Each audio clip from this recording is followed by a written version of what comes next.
সমাজে এরকম আমরা রিলেশনশিপ, প্রেম, ভালোবাসা, বিয়ে মানে জুড়ছে কম, ভাঙছে বেশি দেখছি। আমি এটা আমার একটা আমার প্রত্যেকটা লেন্সের না একটা পজিটিভ দিক আছে, হ্যাঁ। কিন্তু আমি বলছি। ওটা হলো একটা সময় মহাভারত যদি আমরা দেখি, মহাভারতে sexual liberation hmm. Was prime of it. Exact. মানে আমি তোমার একটা গল্প বলি, ভীম আর হিড়িম্বার।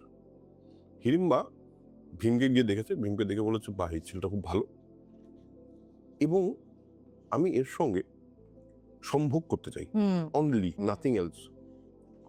ভীমকে গিয়ে বলে, হুম, হুম, ভীম বলে, না, আমি করবো না। হুম, হুম, আমার মা ভাই বোনরা এখানে, ভাইরা এখানে আছে, মা আছে। হুম, হুম।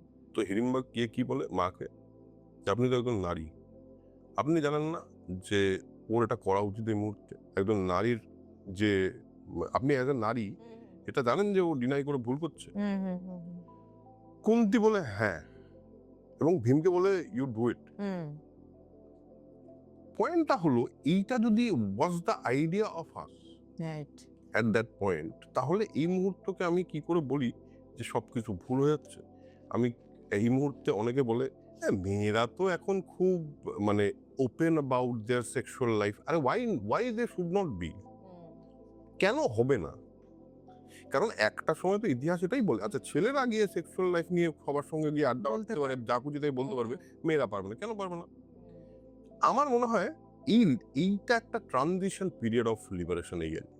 আমি এইভাবে দেখি।